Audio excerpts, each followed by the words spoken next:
Okay, so you know how it is, right? You're trying to stay informed. You're reading articles, watching videos.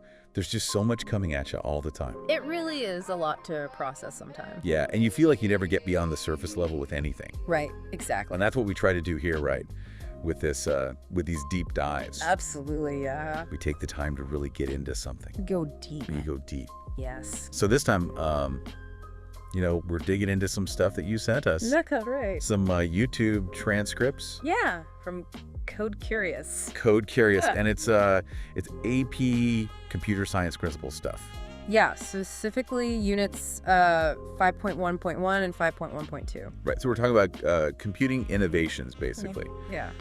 And I guess the main takeaway that we want to make sure we get across to you is that it's never just good or bad. That's right. Like anything can have both good and bad effects. And maybe even more interesting is the fact that sometimes stuff has effects that are like way beyond what the original purpose even was. Absolutely, yeah. And sometimes in very surprising ways. Right. Totally. Yeah. Okay, so that's kind of the mission for you as we dive into these Code Curious transcripts, is to kind of try to appreciate how nuanced everything is, right? We're not just going to look at the good stuff. Yeah. We're going to look at the bad stuff, too. We're going to try to understand the downsides, the unintended consequences. Right, and maybe even some of the stuff that's just totally out of left field that nobody expected. Exactly. Yeah. So, should we jump into it? Let's do it. Okay, cool. Yeah, so I think the first core idea that we encounter here is that competing innovations can have effects that are both beneficial and harmful. And, when we talk about competing innovations, what we mean are technologies or advancements that, while they might have different initial goals, they can sometimes have overlapping effects or even share underlying components. Yeah. So that's sort of where the competing aspect comes from. Right. And that leads to positive and negative outcomes, sometimes both. Okay. A perfect example is actually illustrated in the transcripts involving the Wii and the iPhone. Okay. And these both utilize something called an accelerometer. Okay, an accelerometer, and that's not, that didn't start with those two devices, right? That's a great point. Like, that was already around. Initially, these sensors were crucial for safety features in the automotive industry. Okay. Things like, airbags in case of a collision, Oh, right. and also detecting lateral movement to aid in stability control. Oh, so it's like when your car starts to skid out or something? Exactly. So keeping the car from spinning out of control. Wow. Okay, so pretty important safety stuff. A purely safety-focused application. Right. Very interesting. And then comes the Wii, and suddenly that same technology is getting you off the couch. Yeah, it's funny you should say that because, like, I specifically remember thinking, like, oh, this is cool because I'm actually going to get some exercise. Yeah, absolutely. You know what I mean? It makes you active. Like, I'm not just sitting there, with the controller in my hands. Instead of just sitting passively playing a video game, you're swinging your arms, moving your body. Yeah, I was swinging a tennis racket. Yeah. I was, playing golf.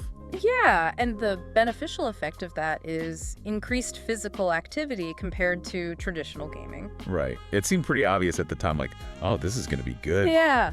I'm going to get some exercise. Yeah, you're not just, vegging out on the couch, you're up and moving. Right. But there was a bit of a twist there. Oh, really? That same enthusiastic movement, the thing that made it beneficial, also led to some unintended consequences. Oh, Yeah, think about all those stories of Wii remotes flying through the air, smashing into TVs. oh my gosh, yes.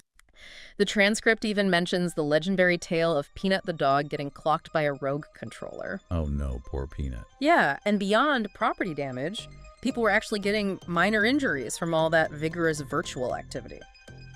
So wait, so you're saying that, like, the same thing that made it good also made it bad? Exactly. Like motion control. The benefit and the harm were almost two sides of the same coin.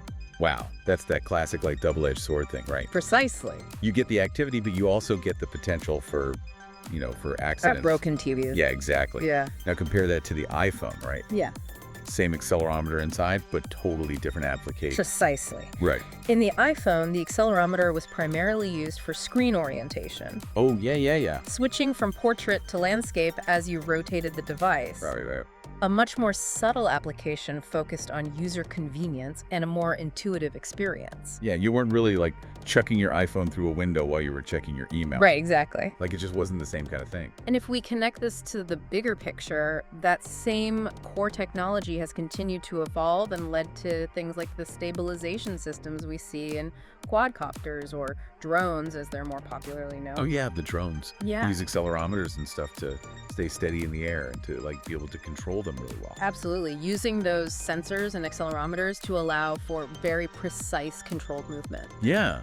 And there's so much good that can be done with that. Yeah, tons of upsides. Like deliveries and, search and rescue. Yeah, finding lost people, search and rescue operations. Taking pictures and videos from the air. Incredible aerial photography. It's crazy what they can do now. It really is amazing. Yeah, But as we've seen, innovation rarely comes without a shadow. right.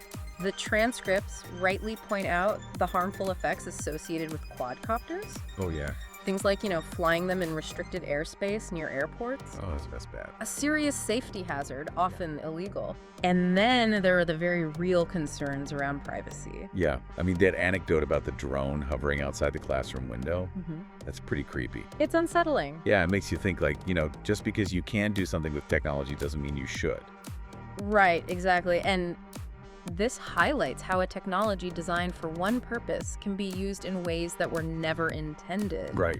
And that can have a significant impact on people's lives. Yeah, their sense of privacy especially. Absolutely. So it seems like one of the big takeaways here is that the effects of a computing innovation aren't always obvious from the start. Exactly. Like you don't always know how it's going to play out. And as the transcripts touch on, a single effect can be perceived very differently depending on who you are and what your perspective is. Yeah. You might appreciate the interactive nature of the Wii games, Yeah.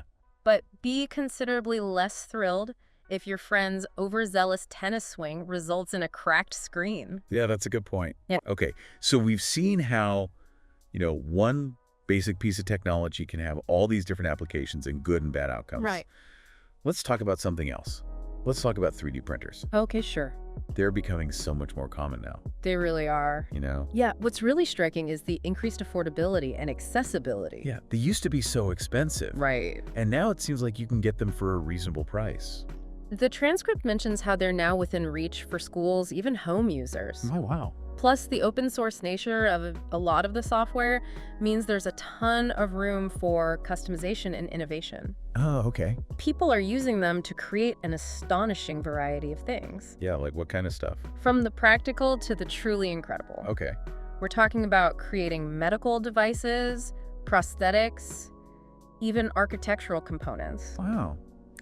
Shoes, jewelry.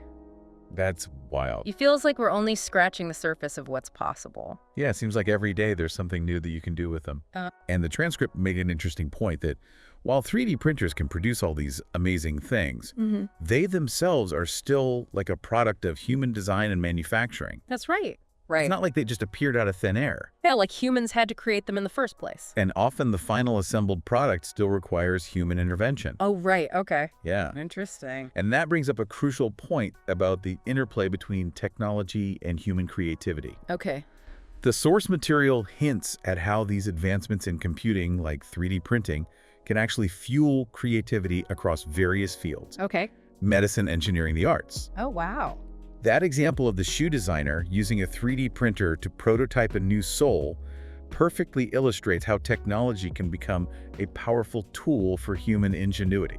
Yeah, so it's not replacing human creativity. It's actually like enabling it in new ways. It's unlocking new avenues for human expression and problem solving. Right, right. And the transcript also included that multiple choice question, which, even though it was about a specific system upgrade, really underlined this idea of thinking about both the intended and unintended consequences. Oh, yeah. The best answer highlighted why expecting 24/7 human support was unrealistic, given the after-hours limitations. Right. And it really forces you to consider the practical realities and limitations of any technological solution. Right, so you got to think about the whole picture, Precisely. not just the shiny new tech part of it. We need to look beyond the initial promise Yeah. and critically assess the broader implications. Okay, so as we wrap up this section on 3D printers, does it seem fair to say that almost every computing innovation we encounter, will likely have a mix of beneficial and harmful effects. Yeah, I think that's a pretty safe bet. And how we perceive those effects can vary greatly. Absolutely. Okay, so we've explored, the dual nature of these innovations. Right. Now let's switch gears a little bit and talk about how they can have impacts that go way beyond what their creators ever imagined. Okay, here. Like way beyond. Yeah, I mean, the internet has to be the prime example here, right? absolutely. Like, talk about something that's had a bigger impact than anybody expected. The transcript reminds us that the internet's initial purpose was fairly specific: Okay. to facilitate quick and secure information sharing among scientists across the U.S. Oh, so it was like a research tool, It basically. was about research and collaboration within a relatively small community. Yeah, a bunch of scientists sharing their findings. Right. And now look at it. And look at it now. Social media streaming services, instant communication. It's woven into the fabric of our daily lives. Yeah, it's like we can't even imagine life without it. For many, the amount of time spent online rivals or even exceeds time spent sleeping. That's crazy when you think about it like that. It's become this massive global phenomenon. Yeah, like what would you even do if the internet just disappeared tomorrow? It's almost impossible to imagine what life was like before the World Wide Web became so pervasive. Right. And this widespread adoption has led to some significant unintended consequences. Oh, yeah, for sure. The transcript touches on dopamine feedback loops, Okay. those likes, comments, and notifications that trigger a sense of reward in our brains. Oh, yeah. It's like a digital pat on the back. Right, like you get a little hit of dopamine every time you get a notification or something. Exactly, and it can be incredibly compelling. Oh, yeah. It's like you're training your brain to crave it. And the transcript rightly points out how constantly seeking that online validation can become a habit, even an addiction, with some really negative effects. Yeah, I've definitely felt that myself. Sometimes I just can't put my phone down. We're talking about things like sleep deprivation, increased anxiety and depression, even a rise in impulsive behaviors. Yeah, it's not good. The image the transcript uses of the sad individual disconnected from the internet probably resonates with quite a few people. Yeah, I can definitely relate to that. And it's telling that even platforms like TikTok are now implementing PSAs to address the potential harms of excessive use. Really? Yeah. I haven't seen those. It's a clear indication that these unintended negative consequences are being recognized, at least to some extent. Yeah, I guess that's a good thing, Yeah, right? it's a good first step. Like, at least they're acknowledging the problem. It's a bit of a reactive measure, though, isn't it? Yeah, like they didn't exactly set out to create something that would, like, make people depressed or whatever. The original goal wasn't to create something that could negatively impact mental well-being. Right. And the transcript also brings up microtransactions as another great example of an unintended impact. Oh, yeah, those are everywhere now. Yeah. Like in all the games and apps and stuff. This whole system of small in-app purchases that has become so prevalent in free games and apps. Yeah, like you download the game for free, but then they get you with all the little purchases. What's fascinating here is how it's evolved from offering purely cosmetic upgrades to Right. sometimes gating off significant parts of the game or experience behind paywalls, Right. and the use of in-game currencies like gold or V-Bucks. Yeah. And even real-world loyalty programs like Starbucks stars can create what some call a casino effect, Oh, interesting. where the perceived value of real money seems to diminish. So you don't think about it as like real money anymore. Right, you're less likely to think about spending a few actual dollars when you're just topping up your virtual currency. Yeah, because you're not physically handing over cash. Exactly. And then you've got those loot boxes that are like straight up gambling. And as the transcript notes, have even been legally classified as gambling in some regions due to their addictive nature and the element of chance. Yeah, they're super predatory. Right. Like especially for kids. The potential for significant societal and economic impacts from these systems is huge. Yeah, for sure. And likely wasn't a major consideration when the free-to-play model first emerged. Right. They probably didn't think it would get this big. And as the transcript emphasizes, it's simply impossible for programmers to foresee every single way their creations will be used, Yeah, that's true. especially when you factor in the speed at which things can spread online and the sheer scale of user interaction. Right. It's like once it's out there, it's out there. Exactly. And you can't control how people are going to use it. That point about in-game items developing real-world value with some items trading for hundreds of dollars is just mind-blowing. I know, it's crazy. It's a whole economy that sprang up completely organically outside of the original game design. Yeah, it's like a whole black market for digital stuff. It really highlights how once a technology is out there and widely adopted, it can take on a life of its own far beyond the control of its creators. Right, it's like it becomes this whole other thing. Exactly. So I guess what we're learning here is that it's really important to be mindful and responsible when you're developing computing innovations. I think that's the crucial takeaway here. Right, because even if the potential harmful effects seem remote at the outset, Yeah. you still have to consider them. Considering those possibilities is vital. Yeah, because you never know how things are going to play out. Right. Okay, so to sum it all up for you folks out there listening, computing innovations are rarely all good or all bad. That's a great way to put it. Right. Yeah. They offer incredible benefits, They do. often solving complex problems and opening up new possibilities. Absolutely. But there's almost always another side to the coin. Yeah. Potential harms and unintended consequences that we need to be aware of. Right. And the way these technologies ultimately get used can lead to outcomes that are quite different from what their original designers intended. Right. So yeah, it's complicated. It is complicated. And that leads to, I think, a really important final thought for you all to consider. Okay. Think about a piece of technology that you interact with on a regular basis. Yeah. Could be your phone, could be your computer, could be anything. Something you use every day. Yeah, and ask yourself, what was its original purpose? Yeah. Like, what did the people who created it intend for it to be used for? Right. And then think about all the unexpected benefits and drawbacks that have arisen from its use, both for you personally and for society as a whole. That's a worthwhile exercise in reflecting on the complex and often surprising trajectory of technological progress. Right, because it's not always a straight line from A to B. It rarely is. It's messy and it's unpredictable. Exactly. So yeah, that's something to think about. Food for thought. Food for thought. Absolutely. All right, thanks for joining us for this deep dive. It was a pleasure being here. We'll catch you next time. Until next time. Yeah, bye.